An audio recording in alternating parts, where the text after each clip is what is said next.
Thank you, everybody. Thank you. It's a very happy day here, very good day here at Queen of the South, as on behalf of Her Royal Highness, I can confirm that these two little gems, Shakir Omar and Fabian Lutzi, they'll be staying with the club again next season on loan. So that's fantastic news, obviously, and hopefully we can finish this season off strongly and see these guys in the Champions League next season.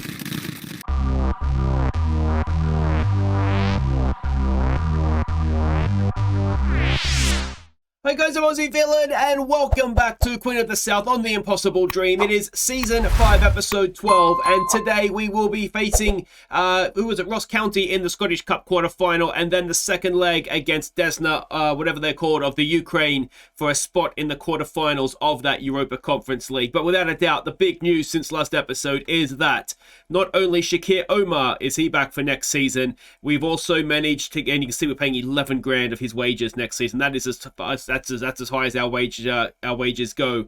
We've also managed to get back Lutzi as well on paying much less, the same percentage but much less of his wages. So both of those guys we know will be back next season. That helps us planning through the summer what we need to do. They've both been great goal scorers for us. Maybe not the most consistent goal scorers, but great goal scorers nonetheless. So I think to get them in the bag ready for next season, we know that sign's still delivered. It definitely helps with what we need to do to strengthen the squad through the summer. But that's going to depend, of course, on what competition we're in, and we're going to find out a little bit later on exactly how far we can go. Now, a reminder of how things are looking here. We're 4 points back of Rangers. We need to finish the season strong. We are going to have at least one more game against Rangers in the league after the split, and hopefully they can drop another. If we can beat them and they can drop a point somewhere else, and that'll help us. You can see that the draw for the semi-finals of the Scottish Cup has taken place. We've avoided both the Old Firm teams. So if we get past Ross County in just a moment here, it'll be St Mirren, and potentially then another second Scottish Cup final for us. And before that, actually no, well, it will be if we beat them, won't it? Yeah, it's weird to talk about the final when we're about to play the quarterfinal. And then, of course, we've got a 3-0 lead with us going to the Ukraine. So that is a nice lead to have, but I'd say far from done. Now let's go and have a look at what we're doing here against Ross County. We have a decent record against them recently, but they have always given us a tough game. 5-3-2 is what the scouts are expecting. This is the team we're sending out. I am favouring Europe. That's not to say that I don't want to win this game, but we are favouring Europe. So Eastwood in goal, McCallum, Walker, Hamilton, and Freeman. Now I've promised Walker and Bermudez first team football, so I'm going to play them in this one. And if they're not ready for the next one, a 3-goal lead should be okay to get by without them. So McPherson, Goss, and Thompson in midfield. Bermudez, Clougherty, and Suljic will be the ones, hopefully, to bang the goals in for us. All right, so we can see the team sheets here. There's a couple of names I recognize, but no one that you'd sort of signal out that we need to keep an eye on. We should be winning this match. That seems like something that's going to invoke pressure. So let's go with stick to the game plan. We'll be fine. Typically, that's been the case. We know, but we play better when there's no pressure on us for whatever reason. Just human nature. I think people tend to do better with no pressure, don't they? Now, while we're waiting for the game to get underway, I do have to say a bit of a big thank you and something that was unexpected as well to Andrew Wilson. Now, thank you so much, mate. Loki Doki did a video you may or may not have seen about smaller creators, and Andrew sort of he promoted me, which was really, really nice. I didn't know Andrew was watching. I don't think he's ever commented on my videos, but that's not a problem at all. But yeah, that was really, really nice, mate. Greatly appreciated. I was chuffed when I saw that. So thank you very much. That's as I said, that's awesome. So yeah, I just wanted to make sure. I had no other way to contact. I don't know Andrew, so I had no other way to get to sort of thank him other than to do it here. So thank you. And if the team want to thank Andrew, we could do that with some highlights. Preferably some goals, because there's not much happening here, is there? Let's try raising the tempo then and getting rid of the overlap. And Goss right on the edge of the area. Now, Goss does take a bit of a mean free kick. If Thompson could get out of the way, please, mate. Out of the way, Thompson. He's going to kick this straight into Thompson, isn't he? Oh, it's Goss, and it's a wonderful strike. Thompson did, in the end, a good job shielding the goalkeeper, and Sean Goss, in what could be one of his final starts at the club, he is likely off this summer. It's a cracking free kick, and he had to go around the wall there, didn't he? He couldn't get it up and down. And we've taken the lead, and it's the only highlight we've seen. We've got another one now, though. Everybody's playing well until you sort of get to the attacking third, and that would sort of back up what we've seen in terms of highlights, wouldn't it? Here we go. McPherson threads it through for Suljic. Oh, and Suljic bends it in as well. A 13th of the season for him. And suddenly we're 2-0 up and cruising in this Scottish Cup quarter-final. And it all sort of started from a... Was it a poor goal kick? Yeah, it is. Thompson picked it off pretty easily. Clockety to Bermudez. Bermudez to McPherson. McPherson is just a useful player, useful squad player, isn't he? We signed him to sort of cover right back for us, and he's a very, very good midfielder. I think what held him back at right back was just physically pace and jumping reach specifically. I think that, as I say, holds him back as a fullback. But in terms of a central midfielder, he's very, very useful indeed. So 2-0 it is. I think we have to say don't get complacent. First half is don't get complacent. There it is. Clockety is demotivated by that. Hopefully we'll be able to win him back around. It's good to see Clockety playing well.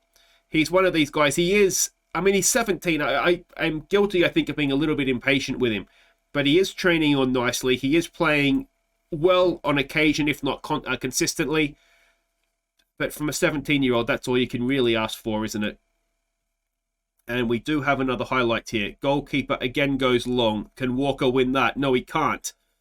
And we just on a little bit of retreat. That's a goal, isn't it? Jesus, what a strike that is. And early in this second half, it is 2-1. And you've got to look at Walker. We know he's very, very strong in the air, but he's just beaten a little bit too easily there. And, I mean, it's difficult after that to, point the finger of blame to any of our players. It was just a wonderful strike. But initially, Walker's got to do better, doesn't he? Bermudez, again, only playing a 6-4. He has got to be the most, one of, if not the most frustrating player I have ever signed. On his day, he is brilliant. And when it's not his day, I mean, he just disappears. I've tried him in different positions as well, and... alright, well, let's try you getting forward then. At least try and have a shot at goal if you're not going to do anything useful. I mean, we've been the better team here, haven't we? And outside of that, I mean, we still haven't seen much from them. They've scored from their only shot on target, which is always the most frustrating thing. At least it's not their only shot in the game. We probably don't need to attack them now. Let's just go back to balanced. Oh, we've got a free kick here. Goss again and draws the save. Walker is quite tired. I wonder if we bring Cesar Augusto on, which may or may not be a masterstroke because we know he's still a little bit unhappy at me for trying to sell him for £10 million. Surely that's got to be... it still annoys me. But surely that's got to be like a... Almost like a... Oh, it's away. Like a thing of pride that, that I think that he's worth that much money. It's bouncing around and it's cleared away. Suljic, can he get there? No. Can we just give it a focus here, please, boys? Clockety is back. And that has gone out for a goal kick. Oh, it's offside. If we can just see this off now, please, boys. We're into stoppage time. And a good end to the first half. And not really too much else from us. Look at that chance at the end there. That rated high. That made a mark on the XG. But we've got there Goss's wonderful free kick. A nice goal from Suljic. And, well, job done, really. So we're in control as Queens... who are they? Ross County is brushed aside. It is going to be St Mirren in the semi-final. That is a game you would hope we could win, but we've played them in the league this season. Can we have a look at past meetings here? And we've not beaten them for a little while. Actually, it's a lot tougher game than I initially thought. We haven't beaten them since... What's that? Is that August 4th? No, that's April 8th of 2023. We're now March of 2026. So, as far as bogey sides go, St Mirren has got to be up there as one of ours, doesn't it? So that's maybe a big banana skin for us. But guys, wait right there. We'll be off to the Ukraine next. It's not the Ukraine. We'll be off to Ukraine next to hopefully get ourselves into the last 8 of Europe. All right, welcome back. We're in the Ukraine, ready to take on Desna. I thought we'd have a quick look, though, at our most recent international call-ups. 10 players now. You can see the senior ones there. Rezaev, our Georgian, the Scottish centre-back Andrew Walker, Omar for Sweden, and Montano, who I don't believe is capped. Is he? No, he's not. So it's potentially a first cap for him for Colombia, which is good. And you can see there we've got a few youth internationals as well. Lutzi, a Spain youth international. Bermudez, he's got international caps, does he? No, he doesn't. He's getting caught up for what 23s would be the Olympics, wouldn't it? Hopefully that could have come back and bite us later on. And Suric as well in the Croatian system. So it's good to see. Good to see we've got quite a few internationals coming through there. Let's go and have a look though at what we're doing here against the Ukrainians. We don't know what to expect. It could be a 4-2-3-1. It could be anything. But it shouldn't matter too much. This is the team we're sending out. So it's Eastwood in goal. It's Montano, Walker, Bernard, and Clark. Bayless, we're going to give Hardy a game. It's as the deep line playmaker. He's come through our academy. He's going to be club trained. We need these guys to come through. So I think at 3-0, it's a good opportunity to give him some game time. So we're going to do that. Irving will be the left-sided Mazzella. It's going to be McGrath as the number 10 with Shakir, Omar, and Lutzi up top. As I thought might be the case, Bermudez is tired, so we'll just give him a rest here. And we've got bookings for, or booking away from suspension. Davenport, I've kind of given up on for this season. We'll get him back next year. But McCallum, and also a booking away is Montano. So I don't want both our main left-back options being suspended. So I'm just going to keep McCallum away from everything. And if we need a backup left-back, then either Freeman or Thompson can go and do that. All right, so we can see the team sheets there. I recognize a few names, or most of those names, I think, from the first leg. 3-0 should be relatively confident boosting. Let's not allow complacency to come in, though. Ideally, we want to win on the night, don't we? We saw last round against Rapid Vienna that we really didn't show up.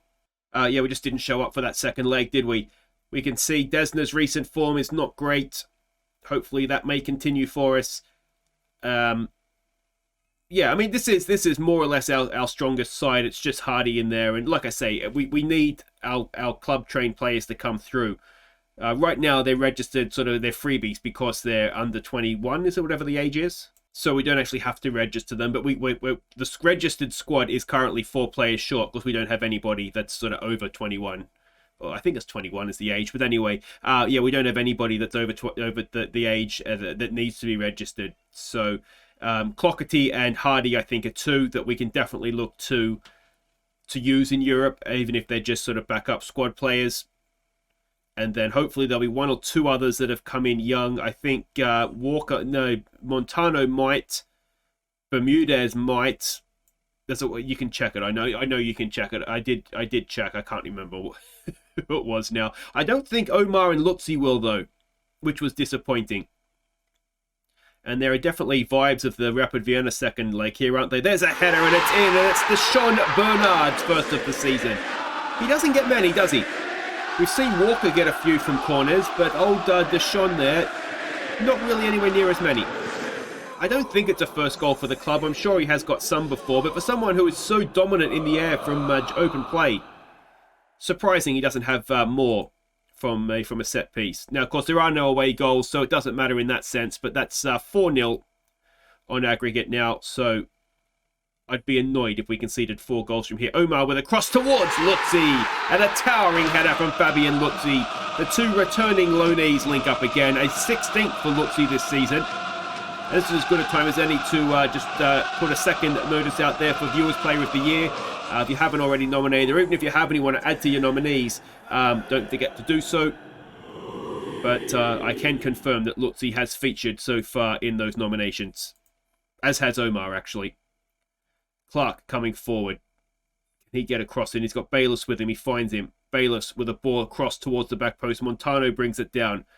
What's he going to do? Irving is around. It's kind of broken away. Oh, it's a little bit of a howler at the back. And Shakir Omar gets number 16. Not to be outdone by Lutzi. I don't know if it's good luck or good management, but we'll find out what's happened here. Lutzi, it's just tackled away. It's good luck for us, bad luck for them. Maybe not the most intelligent tackle. So maybe it's not quite as bad a luck as it initially appears. I mean, you shouldn't really be lunging in, tackling the ball towards goal like that. But you don't think about that when you're a defender, do you? You just see the ball and you must win ball. I think that's how defenders talk. Lutzi now, can he stop the cross coming in? Get back and show me what he can do defensively. No, he can't. And, well, there's a goal back for Desna. And now I've got to find their logo so I can edit it in this, which you're about to see. If you didn't see anything, I couldn't find their logo. Bolbert with a cross. And, yeah, just... You kind of have to blame Mitch Clark, don't you? He's responsible for the back post there. And I think maybe the complacency might have snuck in at 6-0. But we can forgive them one. And let's hope we don't have to worry about any more. So let's... Just a little bit of complacency in the squad. Is anybody going to believe me if I say don't let those performance levels drop? So some did. Hardy, not so much. And, well, to be fair, we haven't seen much of him, but... He must have done okay. He's playing a 6'9". He's the deep-lying playmaker where... what have we got? Oh, only 49% possession. So maybe he hasn't... I've hit encourage there. I don't know why I've done that. All right, here we go. Clark. To Omar. To Bayless. We've got Hardy in space. So I think that's the first we've seen him on the ball. He goes back to Bayless. Cross in there. Lutzi with the header. Is he onside? The linesman standing still, but if his flag's down, it should be fine. And it is 4-1 on the night now. 7-1 on aggregate. Lutzi has himself a second. And is that a triple sub that the Ukrainians have made? Good ball in. Lutzi, I mean, what is that defender doing? Just step up, man. You don't need to go with him in that situation. Let's give them some praise. The one I wouldn't mind giving some game time to off the bench is Rezayev, who is one of our youngsters. So we could look to do that. Bayless has done his work for the day, so let's take him off. There's no one else on the bench. I'd really want to... Actually, you know what we might do? We'll make a double change up front. We've got Hibbs up next in the league. So we will deny Lutzi the chance of a European hat-trick. Make the changes up front, and then hopefully Lutzi and Shakir Omar might be okay to go against Hibernian. If they're not, then I've just tired out all four of our strikers. Montano. We should have maybe protected him from his yellow card, actually. Clockerty has it. We're going to keep him there as a complete forward. Mitch Clark running towards the corner flag. Gets the crossing. Clockerty is there, and Clockerty has number 9 of the season. He gets himself a big European goal. It's becoming a little bit of a rout, though, at 5-1. We will be going through to the quarterfinals for a second season in a row. And could we this time go a little bit further? I'm trying to remember who knocked us out last season. And I can't for the life of me do it. I'll try and remember to check before I end the episode, but... I want to say it was a Spanish team. But I could be getting that confused with Getafe, who, of course, topped our group. Can we... Oh, Hardy gets back well. Montano. Can we prevent a second goal going in here? Yeah, I mean, it's not the best defending. Bernard's done okay in the end, but... Mitch Clark not covering himself in glory. Would give it a focus. I mean, I don't think it would be counterproductive, I should say, to absolutely ream them out for that. But Clark has got to learn to stay with his man. Difficult for Eastwood. It was, pretty close off the inside of the post. He didn't have too much of a chance there, did he? And it's, I think it's officially a goal fest, isn't it, at 5-2? Walker is only playing a 6.6. We might need to give him a rest. I don't like resting the players that I've promised first team football to because they, especially we're on our second chance with Bermudez and Walker. And at 5-3, I'm thinking maybe we do give them a little bit of a, what the hell's going on here. Montano probably needs to do better, doesn't he? We've got a relatively good backline there, but no one was picking up. I think maybe the issue was perhaps Hardy was a little bit too deep. He needed to be in front of his defenders, didn't he? But it's just complacency. It's well and truly set in, which isn't great, but we've already won the tie, so it's difficult, as I say, it's difficult to tell them not to get complacent when you're already through. Oh, good ball in towards Walker, headed away. Montano with some space. He gets it back to McGrath. McGrath pulls it back there towards Irving, but again, it's cleared away. Razayev goes across. Can he win that ball back? Not quite. And here come Desna again. I mean, if it was to get back to 5-4, you'd worry about us on the night not getting the win, but the tie itself is still very comfortable at 8-3. Suljic this time, tracking his man. I wonder if they're changing formation, and that's why sometimes they look like. And again, Mitch Clark. Who's our other man out there? I mean, we've made all our subs, haven't we? Yeah. Clockerty comes forward, a bit of end-to-end football. And it is going to be done. It is going to be a very comfortable win. We are through to the next round, but not our best work defensively. I mean, I think we do have to say well done, or do we? I think we just say well done. We're already a bit fragile in terms of a dressing room. So there we go. First leg triumph helps us past. $500,000 in the bank, which is nice. McGregor is looking. Oh, he's after what's his face that we played, Hardy, isn't he? Yeah, there it is. There, Joe Hardy.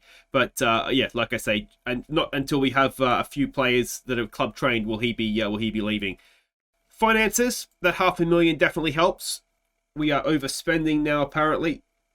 How are we overspending? Is that the loans? I wonder if we're paying them more on the loans for this season. It takes over straight away. Anyway, doesn't matter. Wait right there. We will find out who we're playing in the next round before we end the episode. So it will be Bayer Leverkusen in the quarterfinals. They went past, it was already drawn, but they got past Copenhagen, I want to say, very comfortably. So it was Braga that knocked us out last season. That's right, we had that epic comeback and then lost on penalties like idiots. Where are we here? Leverkusen, yeah, so 5-1 they beat them, and they won 5-1 away from home. So that's slightly concerning, and I believe they have a very good wonder kid playing for them as well. This Florian, this guy is, well, he's not a wonder kid anymore because we're a little ways into the future, but he is very, very good. So that's going to be a massive, massive test for us. You might even say a step too far. And if we were to win that, I think it's Getafe or Leicester in the semi-final. It's probably just click and see, can't we? Yeah, so we've got a very tough run to the final. And if you were to get there, you'd imagine you'd be playing Napoli. So we're in amongst the big boys, and I don't know how much further we'll go, but we can only give it our best shot, can't we? But that'll do it for today. If you've enjoyed that, thumbs up. Don't forget to subscribe if you're new. And I think what we might do is we will come back for... We might come back we'll do both the Leverkusen games, and then we can sort of turn our focus at that point back to the league and the Scottish Cup and sort of see where the season ends out from there. So don't forget to go and nominate your players for Viewers Player of the Year. And I'll see you next time as we face not quite the impossible, but certainly the improbable against Bayer Leverkusen. Take care.